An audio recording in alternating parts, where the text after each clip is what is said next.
নমস্কার, দ্য ওয়ালে আপনাদের স্বাগত। আজকে শুরুতেই শরীফ ওসমান হাদি তার স্মৃতির প্রতি গভীর শ্রদ্ধা নিবেদন করছি। তার পরিবার, তার প্রিয়জন, তাদের প্রতি সমবেদনা জানাই যে তারা এই শোক কাটিয়ে উঠবেন। অকালেই চলে গিয়েছেন এই তরুণ নেতা, বাংলাদেশের এই তরুণ নেতা। আজকের ভিডিওর অনেকটা অংশ শরীফ ওসমান হাদিকে নিয়ে, এবং আমি যে কথাগুলি বলবো সেগুলি যেহেতু রাজনীতির কথা, ফলে এই কথাগুলির মধ্যে পক্ষ বিপক্ষ এটা থাকবে, এটা জেনেই আমি এই আলোচনা শুরু করছি। আমার নিজের মতে, আমি বাংলাদেশের রাজনীতি পর্যবেক্ষণ করি, আপনারা সকলে জানেন। সেই জায়গা থেকে বলতে পারি যে শরীফ ওসমান হাদি তিনি বাংলাদেশের রাজনীতির একেবারে নবতম পুতুল, যাকে অকালে চলে যেতে হলো। এই অকালে চলে যেতে হবে বলেই পুতুলটি নির্মাণ করা হয়েছিল কিনা, তৈরি করা হয়েছিল কিনা, এটা নিয়ে আমার সংশয় আছে, প্রশ্ন আছে। বাংলাদেশের মানুষ তারা আগামী দিনের রাজনীতি থেকে আশা করি আমার এই যে প্রশ্ন বা সংশয়, তার উত্তর তারা পেয়ে যাবেন। আমার কিন্তু মনে হয় এই যে শিশু, অর্থাৎ এই যে পুতুল তৈরি করা হচ্ছিল, রাজনীতির পুতুল, এবং সেই রাজনীতির পুতুলের রাজনীতির সমীকরণের কারণেই তাকে হত্যাও করা হয়েছে। ফলে এটা একটা রাজনীতির পুতুলের হত্যাকাণ্ড। শরীফ ওসমান হাদি একটা রাজনীতির বলি হলেন। কে তাকে খুন করলো, কারা খুন করলো, এসব নিয়ে তদন্ত এখন চলমান।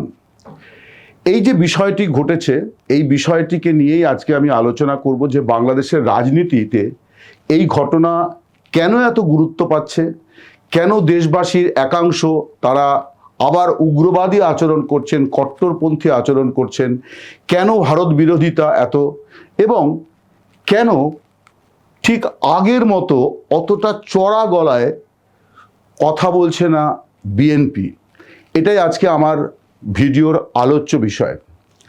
আমি খুব সবিনয়ে আপনাদের কাছে বলতে পারি যে 9 দিন আগে আমি একটি ভিডিও করেছিলাম, যে ভিডিওর বক্তব্য ছিল যে বিএনপি কিভাবে আওয়ামী লীগের রাজনীতি আঁকড়ে ধরেছে, এবং সেই যে ভিডিও আজকে জাতীয়, আন্তর্জাতিক, বাংলাদেশ এবং বাংলাদেশের বাইরে ভারতের মিডিয়ায় এবং বিশ্বের নানা প্রান্তের মিডিয়ায় যারা বাংলাদেশ নিয়ে খবরাখবর করেন, তাদের প্রায় শতকরা 99 ভাগের এই বিষয়টাই কিন্তু অন্যতম খবরের সূত্র, যে বাংলাদেশের রাজনীতিতে কিভাবে একটা পরিবর্তন আসতে চলেছে, বা যে পরিবর্তনটা ক্ষমতা দখলের জন্যে তৈরি করা হচ্ছে সমীকরণটি।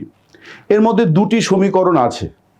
একটি সমীকরণ মোহাম্মদ ইউনূসের তৈরি সমীকরণ, যে সমীকরণ হচ্ছে ভারত বিরোধিতাকে সামনে রেখে এবং উগ্র ইসলামিক শক্তিকে জাগরিত করা, এবং জামাতি ইসলামী এবং তাদের সহযোগী শক্তিগুলোকে বাংলাদেশে ক্ষমতায় আসীন করা। এটা মোহাম্মদ ইউনূসের একটা পরিকল্পনা। এটা একজন রাজনৈতিক বিশ্লেষক হিসেবে আমার পর্যবেক্ষণ তাই, যে তিনি সেই চেষ্টা করছেন, এবং এই চেষ্টার পেছনে একটা বৃহত্তর যে পরিকল্পনা, সেটি হচ্ছে যে এই যে বৃহত্তম বা বড় প্রতিবেশী ভারত, তাকে চোখ রাঙানো, তাকে পদে পদে বিব্রত করা, তাকে হুঁশিয়ারি দেওয়া, তার সঙ্গে পায়ে পা দিয়ে ঝগড়া করা, এটা সমস্তটাই হচ্ছে কূটনৈতিক রাজনৈতিক একটি পরিকল্পনা। ইউনূস চাইছেন যে জামাতি ইসলামী এবং অন্যান্য উগ্র ইসলামিক বা কট্টরপন্থী ইসলামিক শক্তিকে বাংলাদেশে ক্ষমতায় আনতে। পারবেন কি পারবেন না সেটা ভিন্ন প্রশ্ন, কিন্তু উনি তাই চাইছেন।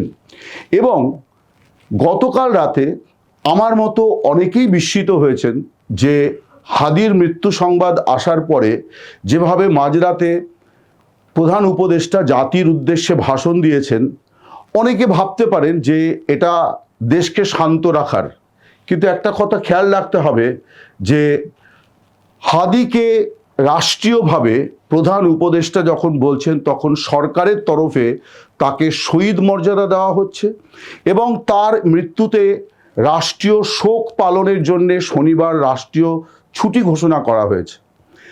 আমি এই বিষয়গুলো নিয়ে যে রাষ্ট্রীয় শোক পালন করা হবে কি হবে না ছুটি দেওয়া হবে কি হবে না, এগুলি সব দেশের জন্যই কিন্তু একটা মানদণ্ড আছে যে কার ক্ষেত্রে এটা করা হবে, কার ক্ষেত্রে করা হবে না। সাধারণ বাংলাদেশের সাধারণ মানুষ, তাদের কাছে আমার প্রশ্ন যে হাদি তিনি কি এমন বাংলাদেশে করেছেন যে কারণে তার মৃত্যুতে প্রধান উপদেষ্টা তৎক্ষণাৎ শোক প্রকাশ করেছেন, তিনি জাতির উদ্দেশ্যে ভাষণ দিয়েছেন, রাষ্ট্রীয়ভাবে শোক পালনের সিদ্ধান্ত নিয়েছেন এবং হাদিকে তার সরকারের তরফে শহীদ মর্যাদা দেওয়া হয়েছে। আমি এই তরুণের রাজনীতি নিয়ে কোনো রকম প্রশ্ন তুলছি না, তার মতো করে তার রাজনীতি করার অধিকার আছে। কিন্তু বাংলাদেশের কজন মানুষ কতদিন আগে থেকে এই তরুণকে চেনেন? গণ অভ্যুত্থানের সময় যে নামগুলি আমরা সামনে পেয়েছিলাম, এই মোহাম্মদ ইউনূসের মুখে আমরা শুনেছিলাম যে মাহফুজ আলম তিনি হচ্ছেন মাস্টার মাইন্ড গণ অভ্যুত্থানের। কিন্তু দেখা যাচ্ছে যে হঠাৎ করে এই একটা ঐক্যমঞ্চ, ইনকিলাব ঐক্যমঞ্চ, একটা মানে মঞ্চ তৈরি হলো এবং সেখান থেকে এই তরুণকে সামনের সারিতে নিয়ে আসা হলো এবং তার কথাকে প্রবলভাবে সোশ্যাল মিডিয়াতে, সরকারপন্থী মিডিয়া যেটাকে বলা যায়, তারাও খুব প্রবলভাবে এই তরুণের কথাকে তুলে ধরলেন। এই তরুণের দুটি এজেন্ডা ছিল, একটি ছিল আওয়ামী লীগ বিরোধিতা, আমি তার মধ্যে কোনো অন্যায় দেখি না, আরেকটি ছিল ভারত বিরোধিতা, আমি সেটা নিয়েও কোনো প্রশ্ন তুলছি না। কিন্তু আমার কাছে প্রশ্ন হচ্ছে যে এই তরুণকে কারা এই দায়িত্ব দিয়েছিল? কেন সে শুধুমাত্র লাগাতার শুধুমাত্র আওয়ামী লীগ, শেখ হাসিনা এবং ভারতের বিরুদ্ধে আধিপত্যবাদের অভিযোগ করে আসছিল? আমি যে কারণে শুরুতেই বলেছি যে অল্প বয়সী ছেলেটি, সে হয়তো এতটা বোঝেনি যে কিভাবে তাকে দাবার ঘুঁটি করা হলো, যে তাকে নির্মাণ করা হলো, তৈরি করা হলো অল্প দিনের মধ্যে, আবার একটা অদ্ভুতভাবে ঢাকায় প্রচার করার সময় তাকে ওইভাবে নির্মমভাবে হত্যা করা হলো। কারা হত্যা করলো এই নিয়ে শুরুতে বিএনপির দিকে আঙুল তোলার চেষ্টা হয়েছিল। হাদি স্বতন্ত্র প্রার্থী হতে চেয়েছিলেন, হতেন, বেঁচে থাকলে হতেন, দুর্ভাগ্য যে তিনি অকালে প্রয়াত হলেন। তিনি হতেন ঢাকা ৮ আসনে। ঢাকা ৮ আসনে যিনি বিএনপির প্রার্থী, তিনি বেশ দাবাং প্রার্থী, অর্থাৎ তার বেশ বাহুবলী নেতা এবং বহু বাহুবলী তার সঙ্গে আছেন এবং তিনি জিতবেন, এরকম একটি বিষয় ছিল। সেইখানে হাদিকে প্রার্থী করার কথা আগাম ঘোষণা করা হয়েছিল যে তিনি স্বতন্ত্র প্রার্থী হবেন। যে কারণে হাদি যখন গুলিবিদ্ধ হলেন, বিএনপির সেই নেতা যখন হাসপাতালে গিয়েছিলেন, তখন হাদির সমর্থকেরা প্রায় তাকে গণধোলাই দেওয়ার চেষ্টা করেছিল। যে কারণে হাদির স্মরণ সভা বা হাদির ঘটনা নিয়ে যে প্রতিবাদ সভাটি হয়েছিল ঢাকায়, সেখানে বিএনপির কেউ যাননি। বিএনপি নেতারা বলেছেন যে আমরা কোন ভরসায় যাব, তার কারণ আমাদের নেতাকে যেভাবে হাসপাতালে হেকেল করা হয়েছে, তাকে যেভাবে হেনস্থা করা হয়েছে, তাতে আমরা কি করে এই অনুষ্ঠানে যেতে পারি, সেখানে কি বলা হবে আমরা জানিই না। অর্থাৎ প্রথমে বিএনপির দিকে আঙুল তোলার চেষ্টা হয়েছিল। আমি জানি না যে বিএনপির কেউ এই ঘটনায় আছে কি নেই, কিন্তু এই ঘটনা ঠিক যে এই যে তরুণকে সন্দেহ করে তদন্ত এগোচ্ছে, সে কিন্তু জেলখানায় ছিল। আওয়ামী লীগের সরকারের পতনের পরে তাকে গ্রেপ্তার করা হয়, তারপর সে জামিনে বেরিয়ে আসে এবং জামিনে বেরিয়ে তাকে যারা জামিনে বার করলেন, যে আইনজীবীরা, তাদের কিন্তু বাংলাদেশে রাজনৈতিক পরিচয় আছে। তারা কেউ বিএনপির আইনজীবী সেলের গুরুত্বপূর্ণ মুখ, কেউ জামাতের আইনজীবী সেলের গুরুত্বপূর্ণ মুখ। অর্থাৎ খুনিকে জামিন করানোর আয়োজনটাও কিন্তু খুব পরিকল্পিতভাবে হয়েছিল। হতে পারে যে তার রাজনৈতিক অতীত হয়তো সে আওয়ামী লীগ বা যুবলীগ সে করতে হয়তো, কিন্তু তাকে জামিন করা হলো। হাজার হাজার শত শত আওয়ামী লীগের নেতাকর্মী জেলে পচে মরছে, কিন্তু এই দাগী আসামিকে কিন্তু জামিনের ব্যবস্থা করা হয়েছিল। কারা জামিনের ব্যবস্থা করলো? কেন সে জামিন পেয়ে গেল, যেখানে অন্যান্য গুরুত্বপূর্ণ নেতারা, যাদের খুন খারাপি করার কোনো প্রশ্নই ওঠে না, তাদেরকে জেলে পচিয়ে মারা হচ্ছে? ফলে হাদির হত্যাকারী সে কি করে জেল থেকে ছাড়া পেল, কারা তাকে ছাড়িয়ে আনলো, এটাও কিন্তু সমানভাবে গুরুত্বপূর্ণ একটি প্রশ্ন। দেখা হলো যে প্রথমে বিএনপির বিরুদ্ধে, তারপর শাসক গোষ্ঠী মনে করলো যে এই ইস্যুতে একটু ভারত বিরোধিতাই বা কেন করব না। ফলে প্রথমেই ভারতের হাই কমিশনারকে ডেকে গত রবিবার বলে দেওয়া হলো যে হাদির হত্যাকারীরা যদি ভারতে প্রবেশ করে থাকে তাহলে যেন তাকে বাংলাদেশের হাতে প্রত্যর্পণ করা হয়।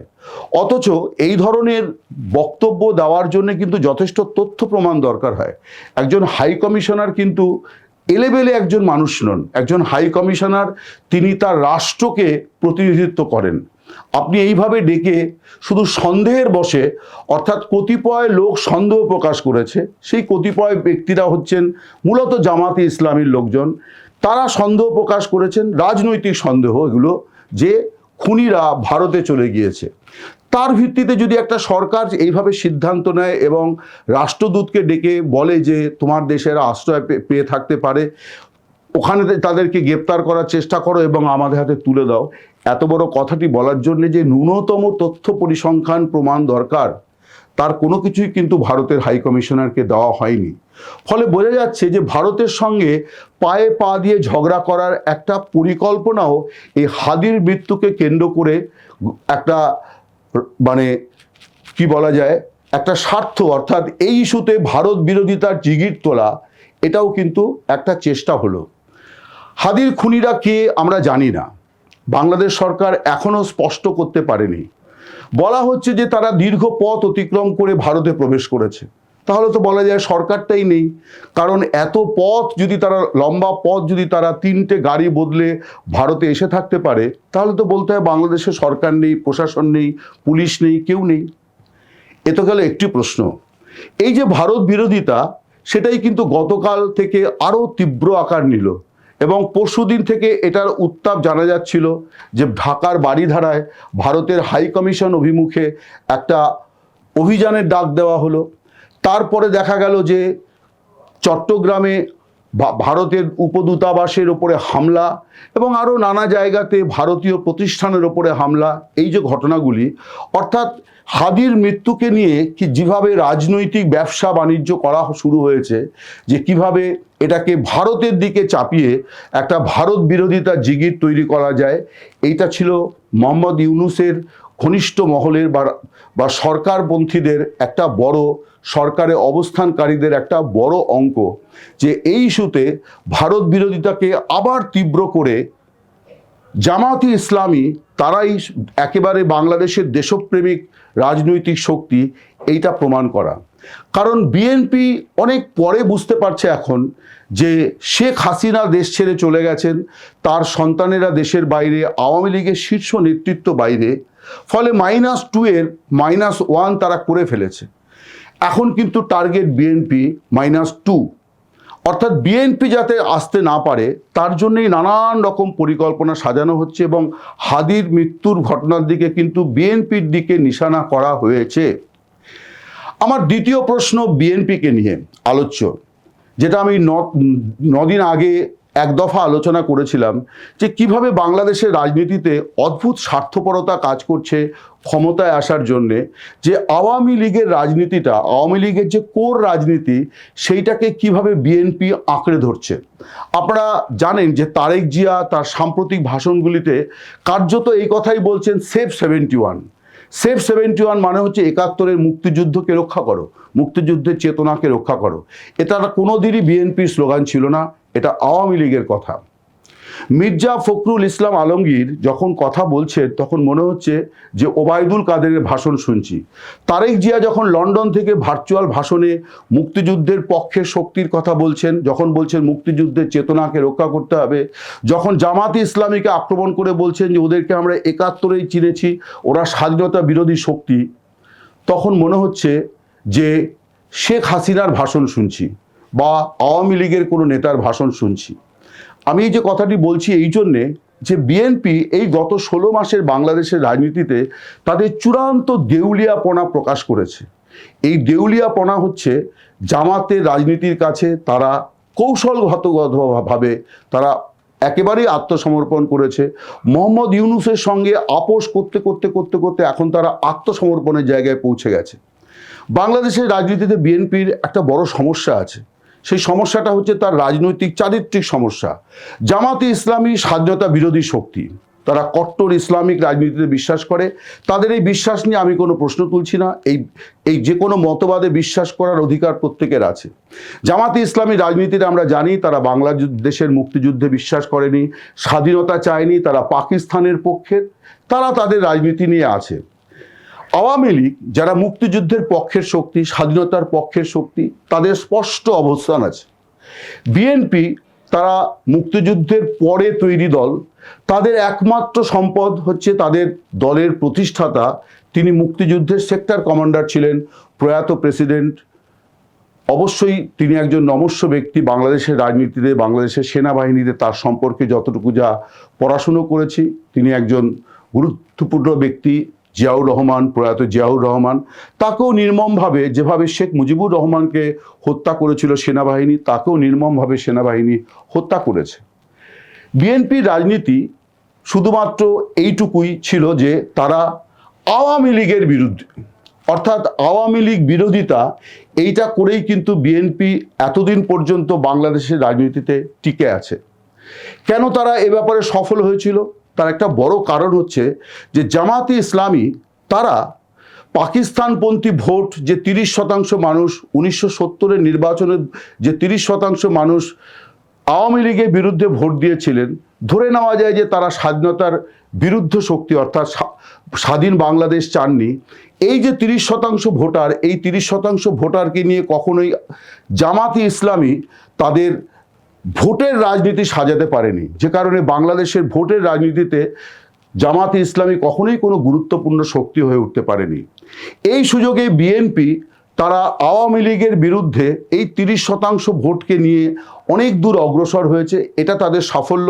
এবং আমি মনে করি যে খালেদা জিয়া যেমন আওয়ামী লীগে শেখ হাসিনা, তেমনি বিএনপিতে খালেদা জিয়া, এবং অবশ্যই তাদের পেছনে আইএসআইয়ের একটা বড় ব্যাকিং এবং পরামর্শ। তার কারণ আইএসআই সবসময় চেয়েছে যে বাংলাদেশে আওয়ামী লীগকে সবসময় অস্থিরতার মধ্যে রাখা, আওয়ামী লীগকে নিকেশ করা।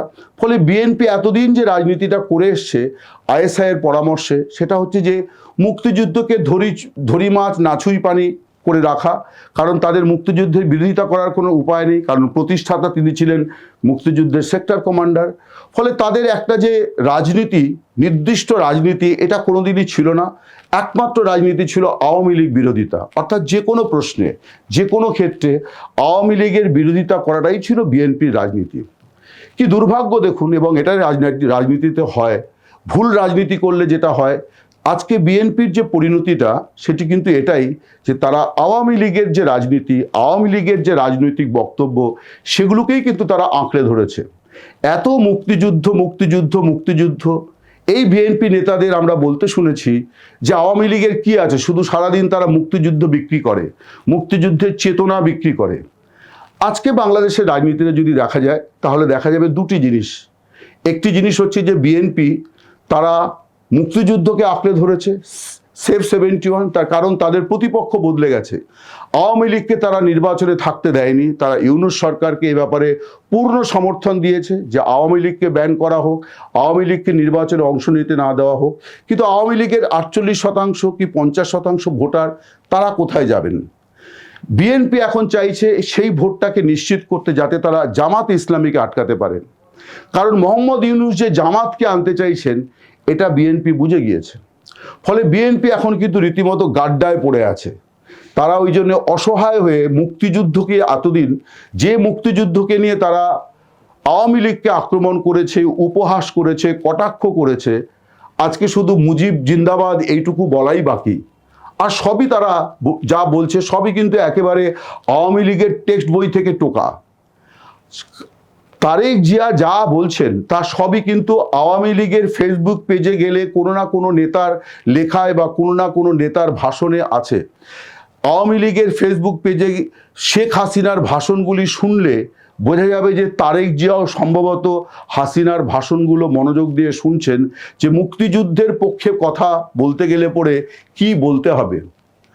অন্যদিকে জামাতে ইসলামী তারা বলতে শুরু করেছে যে 15 বছরে শেখ হাসিনা সরকার যত না লুটতরাজ করেছে, গত 15-16 মাসে তার থেকে বেশি লুটতরাজ করেছে বিএনপির নেতা কর্মীরা।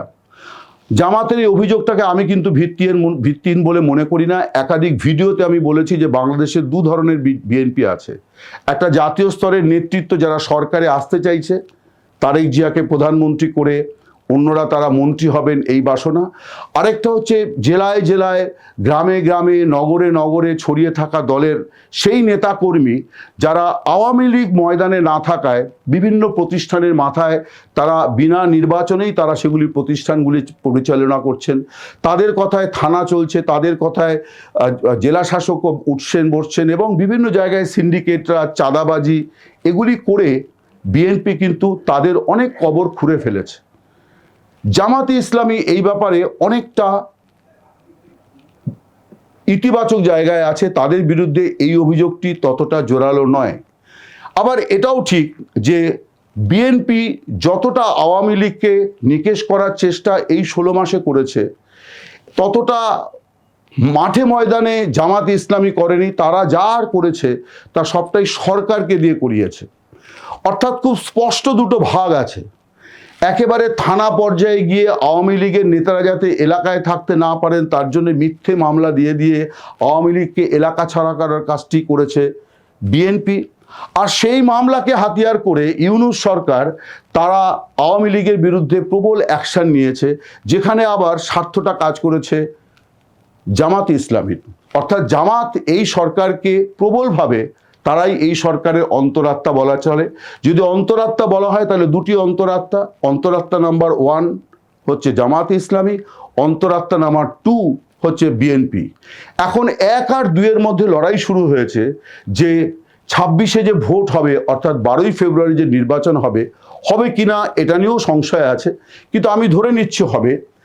এই 12ই ফেব্রুয়ারি কারা জয়ী হবেন, অর্থাৎ কে তার নিজের পক্ষে সবচেয়ে বেশি ভোট আনতে পারে, তার জন্য দেখা যাচ্ছে জামাতে ইসলামী লোকেরা আওয়ামী লীগের থেকে বলছে বিএনপি অনেক বেশি সিন্ডিকেটবাজ, অনেক বেশি চাঁদাবাজ ওই দলে আছে, তারা অনেক বেশি তোলাবাজি করেছে, অনেক বেশি নয়ছয় করেছে, অনেক বেশি দুর্নীতি করেছে। এরা সাবেক বন্ধু, এরা 2001 থেকে 2006 পর্যন্ত একসঙ্গে সরকার চালিয়েছে, এবং সেই সময় সংখ্যালঘুদের ওপর কী ধরনের নিপীড়ন নির্যাতন তারা করেছে তার রিপোর্ট আপনারা যারা আগ্রহী দর্শক তারা দেখে নিতে পারেন। মোহাম্মদ শাহাবুদ্দিন, যিনি বর্তমানে বাংলাদেশের প্রধান রাষ্ট্রপতি, তার নেতৃত্বে গঠিত কমিটির রিপোর্টে তার বিস্তারিত বর্ণনা আছে যে 2001-এ বিএনপি জামাত জোটকে ভোট না দেওয়ার জন্য বাংলাদেশের সংখ্যালঘুদের কি পরিণতি হয়েছিল। আজকে সেই সংখ্যালঘুদের মন জয় করার জন্য বিএনপি এবং জামাত প্রবলভাবে ময়দানে নেমে পড়েছে। জামাতের লোকেরা গিয়ে গিয়ে বলছে যে সবাই এলাকায় ফিরে এসো, আমরা তোমাদের প্রোটেকশন দেব। কিন্তু দেখা গেল যে গতকাল যখন হাদির মৃত্যু সংবাদ এলো, তখন যত রোষ গিয়ে পড়ল সংখ্যালঘুর ওপর, এবং রাজশাহীতে কি নির্মমভাবে পিটিয়ে পুড়িয়ে গাছে ঝুলিয়ে হত্যা করা হলো একজন সংখ্যালঘু সাধারণ শ্রমিককে। ফলে বাংলাদেশের রাজনীতির মধ্যে এক ধরনের ফেস লিফটিং হচ্ছে বটে, যেটাকে আমরা বলি কসমেটিক সার্জারি, অর্থাৎ মূল কিছু হচ্ছে না, রূপ বদল হচ্ছে। রূপ বদলে বিএনপি দেখাতে চাইছে তারা মুক্তিযুদ্ধের অগ্রণী সেনা, আবার জামাত তারা দেখাতে চাইছে, সংখ্যালঘুদের দেখাতে চাইছে আওয়ামী লীগের সংখ্যালঘু ভোটটাকে আনার জন্যে যে তারা সংখ্যালঘুদের রক্ষক, এবং একই সঙ্গে তারা দেখাতে চাইছে যে বিএনপি আওয়ামী লীগের থেকেও বেশি দুর্নীতিবাজ, আওয়ামী লীগের থেকেও বেশি ক্ষতি করবে। ফলে রাজনীতির ময়দানে এই যে অঙ্ক পরিবর্তন, এই অঙ্ক পরিবর্তনটাই আমার আজকের বক্তব্য ছিল। আমি আবার শেষ করব যাকে দিয়ে শুরু করেছিলাম। আমার মনে হয় যে হাদি, তিনি রাজনীতির একটি পুতুল তৈরি করা হয়েছিল, এবং সিদ্ধান্তই করা হয়েছিল যে এই পুতুলকে অচিরেই ভেঙে ফেলা হবে। নমস্কার, শুভরাত্রি, সকলে ভালো থাকবেন।